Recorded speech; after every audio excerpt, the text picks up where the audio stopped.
आज हम आपको सुनाएंगे रामायण के अध्याय 1 यानी बालकांड की पवित्र कथा।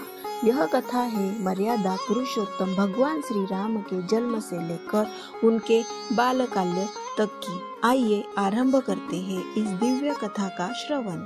रघुकुल के महाराज दशरथ अयोध्या के महान और धर्मनिष्ठ राजा थे। उनकी 3 रानियां थीं, कौशल्या, कैकेयी और सुमित्रा, किंतु उन्हें संतान प्राप्ति का सुख नहीं था। राजा दशरथ ने पुत्र प्राप्ति के लिए एक विशेष यज्ञ करने का निर्णय लिया। यह यज्ञ था पुत्र कामेष्टि यज्ञ। महर्षि ऋषशृंग के मार्गदर्शन में यह यज्ञ बड़े विधि विधान से संपन्न हुआ। जब यज्ञ समाप्त हुआ तब अग्निदेव प्रकट हुए। उन्होंने दशरथ को एक दिव्य फल प्रदान किया और कहा, हे राजन, इसे अपनी रानियों को समान रूप में बांट देना। इन्हीं के गर्भ से तुम्हारे पुत्रों का जन्म होगा। राजा दशरथ ने वैसे ही किया। समय आने पर कौशल्या के गर्भ से श्री राम, कैकेयी के गर्भ से भरत और सुमित्रा के गर्भ से लक्ष्मण और शत्रुघ्न उत्पन्न हुए। भगवान श्री राम के जन्म से अयोध्या नगरी में हर्ष की लहर दौड़ गई। चारों ओर उत्सव का वातावरण था। देवता और ऋषि मुनि भी इस दिव्य जन्म का स्वागत कर रहे थे। नगर में दीपक जलाए गए और हर घर में प्रसाद बांटा गया। श्री राम बचपन से ही अत्यंत विनम्र, ज्ञानवान और तेजस्वी थे। वे सभी की प्रेम और श्रद्धा के पात्र बने। गुरु वशिष्ठ जी के सानिध्य में उन्होंने शिक्षा और शास्त्रों का अध्ययन किया। लक्ष्मण, भरत और शत्रुघ्न भी उनके साथ ही पढ़ते थे। श्री राम ने धनुर्विद्या, शास्त्र, नीति और धर्म ज्ञान में निपुणता प्राप्त की। वे सदैव सत्य बोलते, विनम्र रहते और सबका आदर करते। अल्पायु में ही श्री राम ने अनेक दुष्टों और राक्षसों को परास्त कर धर्म की रक्षा की। उनकी बुद्धि और पराक्रम देखकर सभी अयोध्यावासी उनसे असीम प्रेम करने लगे। एक दिन महर्षि विश्वामित्र अयोध्या आए। उन्होंने दशरथ से कहा, राजन, मेरे यज्ञ में राक्षस विघ्न डालते हैं। कृपया अपने पुत्र राम और लक्ष्मण को मेरे साथ भेजें। राजा दशरथ पहले तो चिंतित हुए, लेकिन गुरु वशिष्ठ के समझाने पर उन्होंने अनुमति दी।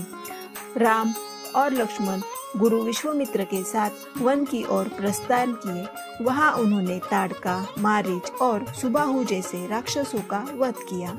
विश्वामित्र बहुत प्रसन्न हुए और उन्हें अनेक दिव्य अस्त्र शस्त्र प्रदान किए।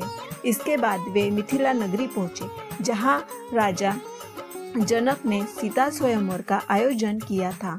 जनक ने कहा, जो पुरुष भगवान शिव के इस महाधनुष को उठाकर तोड़ देगा, वही मेरी पुत्री सीता का वरण करेगा। सभी राजकुमारों ने प्रयास किया, किंतु कोई धनुष हिला भी न सका। जब श्री राम आगे बढ़े तो उन्होंने सहजता से उस धनुष को उठाया और एक ही क्षण में तोड़ दिया। पूरा सभागृह जय श्री राम के नारों से गूंज उठा। सीता ने श्री राम के गले में जयमाला डाल दी। देवताओं ने पुष्प वर्षा की और वहां राम सीता का विवाह संपन्न हुआ। अयोध्या में श्री राम के आगमन से सब प्रसन्न थे। राजा दशरथ ने निर्णय लिया कि अब वे श्री राम को राज्याभिषेक करेंगे। पूरी अयोध्या में आनंद छा गया। परंतु उसी समय रानी कैकेयी ने अपने 2 वरदान मांगे। पहला कि भरत को राजा बनाया जाए और दूसरा कि श्री राम को 14 वर्ष का वनवास दिया जाए। राजा दशरथ अत्यंत दुखी हुए, परंतु उन्होंने वचन निभाने का निर्णय लिया। श्री राम ने बिना किसी विरोध के पिता का आदेश स्वीकार किया। सीता और लक्ष्मण ने भी वनवास में साथ जाने का निश्चय किया। अयोध्या में शोक छा गया। लोग रोने लगे, परंतु श्री राम ने कहा, धर्म का पालन सबसे बड़ा कर्तव्य है। फिर वे वन के लिए प्रस्थान कर गए।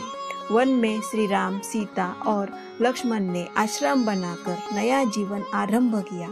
उन्होंने वहां तपस्या, अध्ययन और सेवा में समय बिताया। वन के ऋषि मुनियों ने उनका स्वागत किया। वनवास के दौरान कई बार राक्षसों ने उन्हें परेशान किया, किंतु श्री राम ने धैर्य और बुद्धिमानी से हर समस्या का समाधान किया। वे हर स्थिति में शांत और धर्मप्रिय बने रहे। वन का जीवन कठिन था, परंतु राम, सीता और लक्ष्मण ने उसे प्रेम और संयम से जिया। बालकांड के इस अध्याय से हमें यह शिक्षा मिलती है, मर्यादा, सत्य और धर्म का पालन ही जीवन का सर्वोच्च लक्ष्य है।